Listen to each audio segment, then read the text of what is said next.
আজ আমি আপনাদেরকে খুব সুন্দর একটা গল্প শোনাবো। আর সেই গল্পটি হলো মুন্সিগঞ্জ জেলার লৌহজং থানার মৃধাবাড়িকে নিয়ে। আর এই মৃধাবাড়ির সব থেকে বড় বৈশিষ্ট্য হলো এটি কাঠের তৈরি 3 তলা বাড়ি।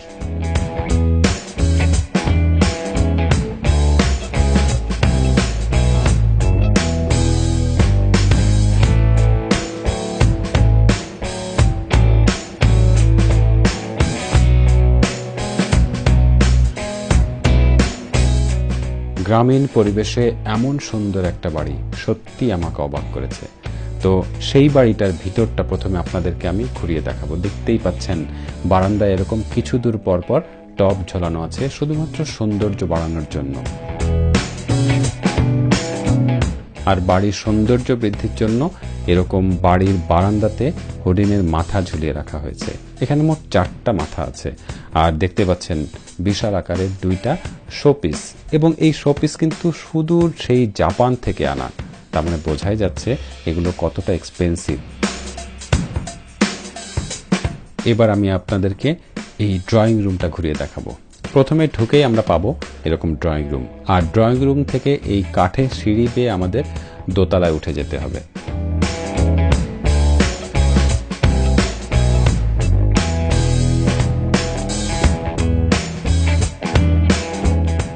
আর এই সিঁড়িতে দাঁড়িয়ে আমি পুরো ড্রয়িং রুমের একটা ভিউ দেখাচ্ছি। দেখেন কত সুন্দর একটা পরিপাটি ড্রয়িং রুম। এইবার আমি দোতলায় চলে আসছি। এই দোতলায় কিন্তু একটা ড্রয়িং রুম আছে। দেখেন এখানে সোফা, এই যে আমাদের টিমের সবাই কিন্তু এখানে বসে গল্প করছে। এখানে আমরা একটু কিছুক্ষণ আগে কিন্তু লাঞ্চ করেছি। লাঞ্চ করে মূলত এখানে সবাই একটু রিল্যাক্স করছে। তো এই রুমের উপরের দিকে যদি আমি একটু দেখাই, দেখেন কাঠটা কত সুন্দর কালার করা। তার মানে এটার মেনটেনেন্সও কিন্তু খুব সুন্দরভাবে করা হচ্ছে। আর আমরা এখন যেটা করব, এই দোতলার যে বারান্দাটা আছে এইটা একটু ঘুরিয়ে দেখাবো। দেখেন এইটা হলো দোতলার বারান্দা। এই দোতলার থেকে যদি আমরা এই বাড়ির সামনের দিকে একটা ভিউ দেখি, এইটা হলো নিচতলা। দেখেন চমৎকার লাগে। দোতলা থেকে কত প্রাকৃতিক একটা সৌন্দর্য দেখা যাচ্ছে। আর এই দোতলায় কিন্তু আবার দোল খাওয়ারও ব্যবস্থা রাখা হয়েছে। তার মানে বাড়িটা এত পরিকল্পনা করে এত সুন্দরভাবে তৈরি করা, আমি সত্যি অবাক হয়েছি। আর এই পিছনের দিকে দেখেন সরু বারান্দা, ঠিক আছে, কিন্তু আবার বেসিনেরও ব্যবস্থা রাখা হয়েছে। তার মানে সবকিছুই কিন্তু পরিকল্পিত। মানে এক কথায় আমি এই বিল্ডিং এ, এই বাড়িতে এসে সত্যি অবাক হয়েছি। আসসালামু আলাইকুম। ওয়ালাইকুম আসসালাম। ভালো আছেন আপনি? হ্যাঁ, এখানে তমালের মূলত চাচুর বাড়ি না, চাচুর বাড়ি। তমাল আমাকে হেল্প করছে পুরো বাড়িটা ঘুরিয়ে দেখাচ্ছে। আমি আসলে মানে এটা কোনো প্ল্যানেই ছিল না, এবং আমার জানাও ছিল না যে মুন্সিগঞ্জে এরকম একটা বাড়ি আছে। এবার আবার আমি চলে যাচ্ছি দোতলার সেই রুমের দিকে। মূলত এইবার ওই রুমে যে আবার আমার 3 তলায় উঠতে হবে, কারণ 3 তলায় কিন্তু আরো রুম আছে। এবং 3 তলাতেই উঠতে গেলে আমাদের এই সিঁড়ি দিয়ে উঠতে হবে, এবং 3 তলাতেই মূলত ওনার, অর্থাৎ যার বাড়ি, উনি 3 তলাতেই মূলত বসবাস করেন।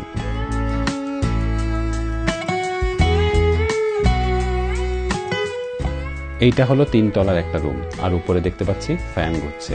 আর এই যে ডান দিকে যে রুমটা, এটা হলো বেডরুম। আমরা বেডরুমে যাচ্ছি না, আমরা বারান্দাটা আপনাদেরকে ঘুরিয়ে দেখাবো। এই যে হলো বারান্দা। এই বারান্দাটি কিন্তু পুরোটাই গ্রিল দিয়ে ঘেরা, এবং এটার হাইট অনেক কম।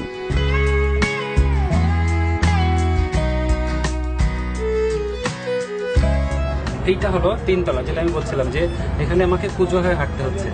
যেহেতু হাইট কম, সেজন্য এখানে আসলে দাঁড়ানো যায় না। চেয়ার নিয়ে বসা যাবে, কিন্তু আসলে দাঁড়ানোর মতো ওরকম হাইট এখানে রাখা হয়নি। আর আমার হাঁটতে একটু কষ্ট হচ্ছে, আমি একটু বসে পড়ি। এইখান থেকে যেটা করা হয়েছে, নিচের ভিউটা দেখার জন্য কিন্তু এখানে জায়গা নেই। যেহেতু দাঁড়ানো যায় না, সেই জন্য এখানে কিন্তু পুরো গ্রিল দিয়ে ঢাকা। দোতলা থেকে যেমন আমরা বাইরের একটা ভিউ দেখতে পাচ্ছিলাম, এখানটা দেখা গেলেও গ্রিলের কারণে অত সুন্দরভাবে দেখা যাচ্ছে না। এইটা হলো বাড়ির পেছনের ভিউ। আমি এখন পুরো এলাকাটা একটু ঘুরিয়ে দেখাবো। এখানে কিন্তু অনেক জায়গা, টোটাল 5 একরের মধ্যে 3 একর জায়গা আছে। 2 একর জায়গা যেটা শুনেছি যে পদ্মা নদীতে নাকি বিলীন হয়ে গেছে। তো এই বাগানটা, অর্থাৎ এই এরিয়াটা আপনাদেরকে এখন আমি একটু ঘুরিয়ে দেখাচ্ছি। আর ওই যে সামনে কিন্তু পদ্মা নদীর একটা শাখা, তার মানে একদম নদীর পাড়েই হলো এই বাড়িটা। তো এইখানে এই বাড়ির যে এরিয়াটা, পুরো এরিয়াটাই কিন্তু সুন্দর সুন্দর গাছ এবং সবই কিন্তু অর্গানাইজড ওয়েতে লাগানো। এমন না যে এলোমেলোভাবে বিক্ষিপ্তভাবে রাখা, তা কিন্তু না, প্রতিটা গাছই একদম পরিকল্পনা করে লাগানো। আর আমি এখন যাচ্ছি কিন্তু সেই নদীর দিকে, যেহেতু বললাম যে বাড়িটা কিন্তু একদমই নদীর পাড়ে। আমি যেটা দেখে বা আপনারা যেটা দেখে অবাক হবেন সেটা হলো, আমি যাচ্ছি, খেয়াল করেন, আমি কিন্তু নদীর দিকে যাচ্ছি, যাওয়ার পথটাই কত সুন্দর। এবং নদীতে বসার জন্য, নদীর পাড়ে বসার জন্য সুন্দর ব্যবস্থা রাখা হয়েছে। আমার টিমের সবাই কিন্তু ইতিমধ্যে এখানে, তারা ওখানে বসে প্রকৃতি দেখছে।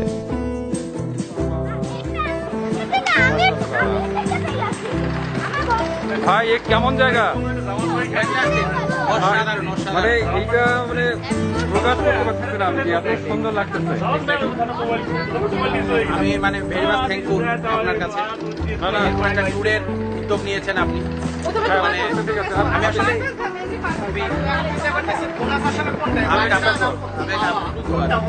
খুবই ভালো লাগছে এখানকার, মানে একটা অ্যান্টিক বাসা দেখলাম, মানে এরকম বাসা কখনো দেখা হয়, তার পাশে আবার তাও আবার যদি নদীর পাড়ে হয়, এটা তো মানে একটা বাড়তি পাওনা। আবার এদিকে আমাদের বস, কি অবস্থা? অসাধারণ লাগলো। এই ভাবি অবস্থা কেন? চমৎকার। বর কোথায় গেছে? এই যে আমার চাচুটার কেমন আছে দেখি তো, চাচুটার খবর নেওয়া হচ্ছে না অনেকক্ষণ? হ্যাঁ হ্যাঁ হ্যাঁ, ড্রোন তো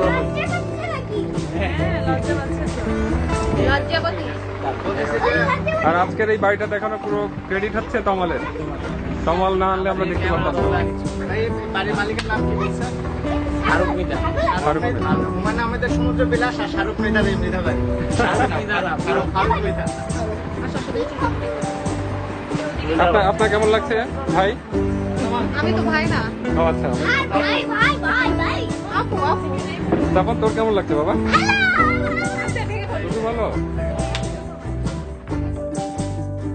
এখানে বসে নদী দেখা, আর তখন যদি আকাশে মেঘ থাকে, আকাশে বৃষ্টি থাকে, তখন কতই না সুন্দর লাগবে। আর ঠিক ঠিক সেই রকমই একটা পরিবেশ কিন্তু আমরা পেয়েছি, কারণ এখন প্রকৃতিটা ঠিক সেই রকমই আছে। আমরা সত্যিকার অর্থে প্রচন্ড রকম এনজয় করছি। মাশাআল্লাহ, এত সুন্দর একটা প্রাকৃতিক সৌন্দর্যের মধ্যে এরকম সুন্দর একটা বাড়ি তৈরি করা হয়েছে, এবং এই বাড়িটা তৈরি করেছেন ফারুক মৃধা। বুঝতেই পারছেন যে কত সুন্দর একটা মন না থাকলে মানুষ এরকম একটা বাড়ি তৈরি করতে পারে। সত্যি অসাধারণ। কিন্তু এই বাড়িটা কিন্তু উনি কোনো ক্রমেই কমার্শিয়ালি ইউজ করছেন না। এখানে ঢোকার জন্য কোনো প্রকার টিকিটের ব্যবস্থা নেই, এখানে এসে আপনি কোনো রেস্টুরেন্ট পাবেন না, এখানে থাকারও ব্যবস্থা নেই, কারণ এটা তো শুধুমাত্র তার নিজের জন্য তৈরি করা। এবং এই মুন্সিগঞ্জের কাঠের বাড়ির যে ঐতিহ্য, সেইটাকে রক্ষা করার জন্যই উনি এই বাড়িটাকে মেনটেন করে যাচ্ছেন। তবে হ্যাঁ, যদিও এখানে কমার্শিয়ালি কোনো ব্যবস্থা রাখা হয়নি, কিন্তু সাধারণ জনগণের জন্য এই বাড়িটা উন্মুক্ত করে রেখেছেন।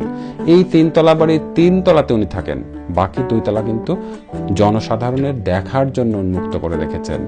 যখন তখন যে কেউ এসে এখানে ভিজিট করতে পারে। তো এই বাড়িতে আপনি কিভাবে আসবেন সেটার ডিটেল ঠিকানা আমি আমার এই ভিডিওর ডেসক্রিপশন সেকশনে দিয়ে রাখছি, সেখান থেকে দেখে নিতে পারবেন আপনারা। শুধু এইটুকু বলে রাখি যে এই মৃধা বাড়ি থেকে মাওয়াঘাটের ডিস্টেন্স প্রায় 10 কিলোমিটার। আকাশ থেকে মৃধা বাড়িটা দেখতে কেমন লাগে এবার সেইটাই আপনাদেরকে দেখাবো।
চাচা আমাদেরকে একটু ইনফরমেশন দিবেন যে আমরা যে আপনার এই বাড়িতে বেড়াতে আসছি, আমরা তো আসলে জানতামও না যে মুন্সিগঞ্জে এরকম সুন্দর একটা বাড়ি আছে, কাঠের বাড়ি এবং সেটা 3 তলা।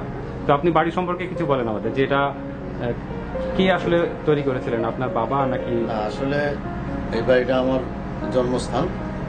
তো আমি যেহেতু বিক্রমপুরের সন্তান, এই মাটিতে আমার জন্ম, এবং বিক্রমপুরের ঐতিহ্য হচ্ছে যে টিন কাঠের সুনিপুণ করে যে তৈরি ঘর তৈরি, সেটা আমাদের আসলে বৈশিষ্ট্য এবং ঐতিহ্য। এই ঐতিহ্যকে ধরে রাখতে যায় আমি পরিকল্পনা করি যে একটু আলাদা কিছু করার জন্য। দোতলা ঘর আমি অনেক বাড়িতেই দেখছি, কিন্তু এটাকে 3 তলা কিভাবে করা যায়। তো আমি ইঞ্জিনিয়ারদের সাথে আলাপ করছি, 3 তলা কেউ সাপোর্ট করে না, কারণ ঝড় বৃষ্টির জন্য 3 তলাটা একটু বিপজ্জনক। সেই জন্য আমি জোড়াবিহীন খুঁটির সন্ধান করি, যাতে উঁচাতে জোড়াবিহীন এক পর্যায়ে পেয়েও যায়। এরপর থেকে কাজ শুরু করি, বহুবার ভাঙছি, বহুবার করছি, করতে করতে এই পর্যায়ে আনছি। এখন এই বাড়িটা হয়ে গেছে জনগণের সম্পত্তি। এলাকা থেকে দূর দূরান্ত থেকে লোকজন আসে। এই যে চাচা মানুষ অনেকে দেখতে আসে, আপনার কি ভালো লাগে নাকি বিরক্ত লাগে? অবশ্যই আমি খুবই এনজয় করি। বলতে গেলে এই বাড়িতে 24 ঘন্টা লোকজনের যাতায়াত। এখানে কোনোদিনই শুধু এই মাঝখানে করোনাকালীন সময় একটু বাধা প্রাপ্ত হয়েছে, কারণ স্বাস্থ্যবিধি মানতে যে আমাকে কিছুটা কঠোর। এছাড়া সবাই এটাকে এনজয় করে, সব সময় সবার জন্য খোলা থাকে। আচ্ছা, সবাই এনজয় করে, এই জন্য আমিও খুব এটাকে উপভোগ করি। না, এটা তো গর্ব করার মতো। আমি সত্যি 3 তলা বাড়ি আমি দেখছি, আমাকে অনেকে চেনে না, কিন্তু ব্যাসগঞ্জ মৃধা বাড়ি সবাই চেনে, আমাকে ব্যক্তিগত অনেকে চেনে না। আচ্ছা আচ্ছা, না এটা কিন্তু ভালো লাগবে যে আপনি সবার জন্য উন্নত করে দিয়েছেন, যে কোনো রেস্ট্রিকশন এখানে নেই। তো এই যে লোকজনের চেয়ে অনেক সুন্দর বাড়ি আছে, সুইমিং পুল আছে, অনেক কিছু আছে, কিন্তু ওইসব বাড়িতে জনসাধারণ প্রবেশ নিষেধ। হ্যাঁ হ্যাঁ, রেস্ট্রিকশন থাকে বা থাকলেও দেখা গেলো ফির ব্যবস্থা করা হচ্ছে। আমার এই 2টা বাড়ি আছে, এই 2 বাড়িতে অনবরত মানুষজন আসতেছে, এটা আমার ভালো লাগার একটা বিষয়। কখনো কেউ এখানে 2টা বাড়ি বলতে আরেকটা কোথায়? ওই যে উত্তর দিকে, ওটাও কি কাঠের? ওখানেও আপনার গেলে বস্তু একটু আলাদা, সবই টিন কাঠের। টিন কাঠের। ওটা কয়তলা? না, ওটা একতলাই। ওটা একতলা, মানুষের বসার জন্য, মানুষের জন্য। আচ্ছা চাচা, এই যে 3 তলা বাড়িতে আপনারা কি কয়তলায় থাকেন, আর কয়তলা পুরো ফ্রি? না, শুধু আমি 3 তলার একটা রুম শুধু আমি ইউজ করি, একটা বেডরুম আছে। আর দোতলা একতলা পুরো ফাঁকা? দোতলা ফাঁকা, নিচতলা বারান্দা পুরো ফাঁকা, এই সাইডে ডাইনিং আছে, আপনি দেখে যান। আচ্ছা, মানে ফাঁকা রাখাটার কারণটা কি? ফাঁকাকে আসলে একদম, যদি আমরা ঢাকা শহরেই তো আমরা অনেক ইয়ের মধ্যে থাকি, অট্টালিকায় থাকি, সেখানে অনেক গেঞ্জি, এই জায়গাটা একটু নিঃশ্বাস নেওয়ার মতো থাকবে। এখানে যদি সবই রুম করে রাখি, তাহলে তার ওইটা থাকে, ওই ফ্লেভারটা থাকে না, যেটা গ্রামীণ পরিবেশ, সেটাকে বজায় রাখার সাথে। খুব ভালো।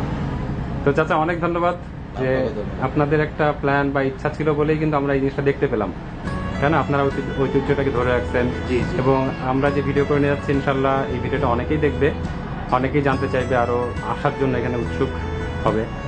তো ধন্যবাদ চাচা। বিশেষ করে আমার দাদা মরহুম তিতু মির্জা সাহেব, ওনার দোতলা এরকম কাঠের ঘর ছিল। আমি রাখছি যে আমি দাদার একটু সংযোজন করে 3 তলা করার জন্য। বাহ, এই যে আপনার ইচ্ছাটা, এটা আমার কাছে খুব ভালো লাগছে, যে এই জিনিসটাকে ধরে রাখা এবং এটাকে আরো বড় উন্নত করে, যে 2 তলা থেকে আপনি 3 তলা চলে আসছেন। থ্যাংক ইউ চাচা, দোয়া করবেন। আসসালামু আলাইকুম। আমরা কিন্তু গল্পের একদম শেষ পর্যায়ে চলে আসছি, আর এখন আমার বিদায় নেবার বলা এসেছে। তাহলে আজ এখানেই শেষ করতে চাচ্ছি। আপনারা সবাই ভালো থাকবেন, আমাদের জন্য দোয়া করবেন, আপনাদের জন্য আমরা দোয়া করতে থাকবো ইনশাআল্লাহ। আসসালামু আলাইকুম।